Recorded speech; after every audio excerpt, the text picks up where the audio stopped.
May I address the board? Yeah. I noticed that in our school district, in Siskiyou Union High School District, the student population has gone down drastically. Many of the businesses in Mount Shasta are closing their doors. Lack of jobs, lack of opportunities. We're down to about 300 kids at Mount Shasta High School, and at school did carry about 450. At Happy Camp High School, when I came here in 1973, I had 160 students. I had 12 teachers, numerous aides serving kids. You could walk through Happy Camp and you would see guys getting ready to go out in the woods at 5 o'clock in the morning. I could call somebody and get a van anytime I wanted because they were supporting the school. Most of the people here were employed. Most of them worked. Most of them had constructive jobs and they had kids. In 1992, when the mill closed, and by the way, there were 4 mills when I came in 73. 4 mills in Happy Camp. Now we're down to, then in 1992 we were down to 1, and that one closed, and they hauled the equipment and everything out of here. That was the beginning of the end, and what has happened is we have, and I think Dan knows this, we have basically the same population we had then. But over 80% of our kids qualify for free or reduced lunches. It's an open door for those kids to go to school and get something to eat. People that wanted to work left Happy Camp. They found jobs elsewhere. They went to Roseburg. They went to down the valley to different mills and Anderson and other places they went to work. Those of us that stayed here, we have no future in terms of the growth and development of this community. I'd like to know what happened to the monument situation because I think we're all curious about that as far as our property and our rights in the community. So if we could address something about the monument, I would appreciate it very much. Well, right now, the monument, I haven't heard anything about that recently. And I haven't heard boo on that in a year and a half. It's just, that is just dropped off the table. What's kind of happened, Jay, is dealing with the monument, we're dealing with the BLM, Bureau of Land Management. That's Department of Interior, which is Ken Salazar. Then we have the Forest Service, is that right? That, which is dealing with hopefully the potential of getting more jobs and breathing a little bit of life back into our community, loosening up some of the strangleholds that are on the community that are being imposed by some of the different federal and or state organizations. So that's why we're sitting here talking with Ken, because this is the Forest Service part of it. We've written a letter to Department of the Interior. It sort of kind of got ignored. We wrote a second letter, got ignored. We wrote a third letter, got ignored. Sent a letter to Department of Justice. We got answered. They said, well, we only have like 300 acres in the whole area up there, so I'm not sure what the big fuss is because that's all we have say over. But in all the papers and all of the material that we had coming to us, it was the BLM that was supposed to manage this, which is why that's all with the Department of the Interior. So that's sort of kind of put over here on the back burner, and they're still not speaking to us. They can't make any decisions because we've got our foot kind of in the door legally because we have notified the Justice Department saying, hey, they're supposed to coordinate with us before anything even starts getting put on paper. So if they start doing any of that, there's a lawsuit that passed and it all gets stopped until they come down and start doing all the back catch-up stuff. They're sort of ignoring us. We do have Ken and Patty has been down here, the forest supervisor has been down here working with us, and I do have to give them a little credit, even though I beat them up pretty bad sometimes. But I do have to give them credit because this is the organization that's probably the closest with the community as far as being able to hopefully bring some life back into the community. That's the traditional way of life back into the community. So that's why we're dealing with them right now. And that's why the monument has been mentioned.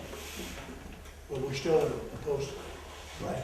So anyway, getting back to our first thing, so we need to write a letter to and demand that they meet with us with regard to the water quality control board down in Santa Rosa. And so we need to get together then, first of next week and write this letter and get that taken care of. Would you be willing to assist us on that, sir? Yeah, I could give you an example of a letter I've used where it demands not only the coordination, but also kind of gives them a snapshot, you know, of the other issues like public health and safety. So can I interrupt you just briefly? You hit the nail right on the head at one of our meetings when you said that because of the economy and everything, the crime rate and things will begin to change. First time in, I've been here 20 years, we had a bank robbery and that kind of stuff. Right, and also I noticed that Supervisor Armstrong is here, and she's done a lot of research as well on the economic impact of, you know, this decline in Siskiyou County through the years, you know, primarily timber.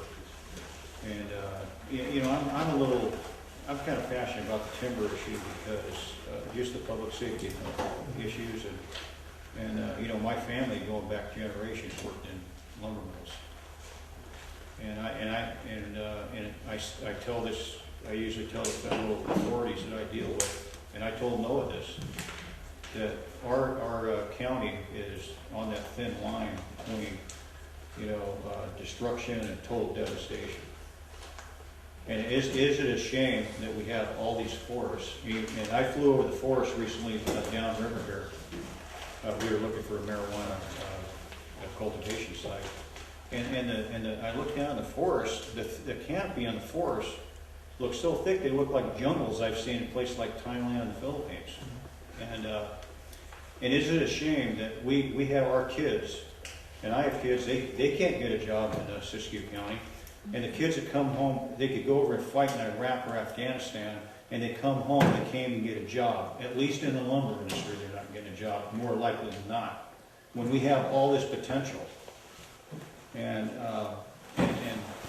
if the federal authorities and the state cooperating agencies, and some of the federal and state agencies, you know, are cooperating, you know, with this to the maximum extent. Some of them are not. Some are ignoring us. And I must say, the California Department of Fish and Game is at the director level. I've written them 2 letters. They're basically ignoring us on these water issues. They brought.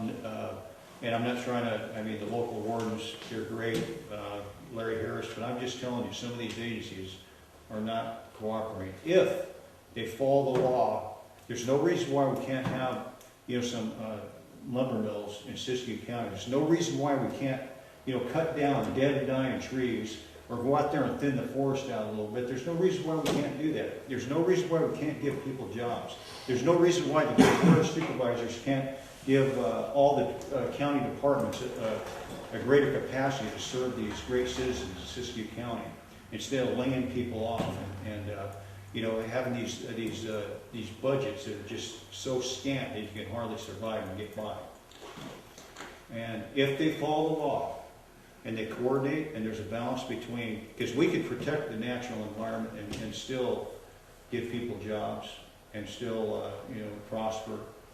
In every way, and it's part of our way of life too, and that's what's been stolen away from us, our way of life. And you know what we're fighting for? The future of our children and our grandchildren. And I have kids and grandchildren. I kind of take that personally and professionally. Well, mining is what put this state on the map. Well, and mining, yeah, and they've shut it off. Right. And that's recreational, just bringing tourists in, which when the timber industry went down, they said you're going to have to turn to recreation to make your living. The first department that the Forest Service cut was recreation. And I wrote a letter to the governor asking him not to sign that bill. And we all know dredging doesn't hurt the fish. But it's all, and you ask, and I'm sorry for that. No, please, we appreciate it. But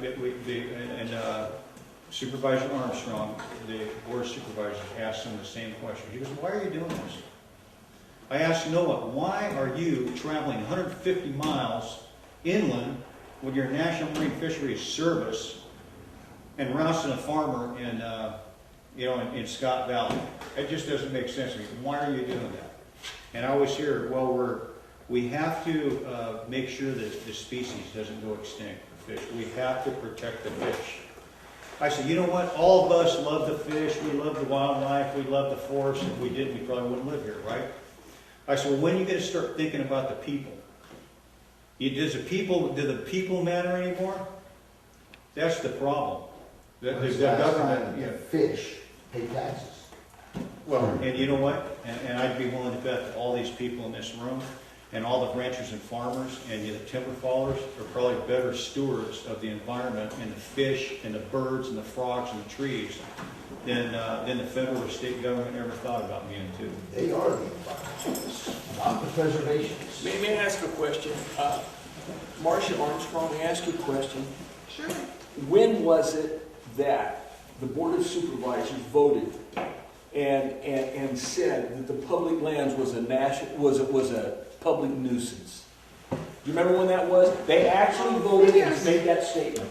We did it several times. It was when Bill Overman was still there, so it was probably 2008.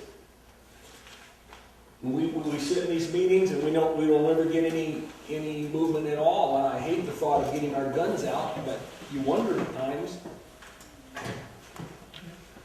Okay, Well, I mean, we could write letters, and to me, what I'm doing is I'm saying copies of letters that I'm going to respond to the Department of Justice at the federal level, asking why the federal agencies won't cooperate and follow the law, and at the state level, to the Attorney General. I haven't heard from the Attorney General yet, but I think that's what we need to do. CC, our board of supervisors and our other elected representatives. so we could sit down and develop, on Monday or so then?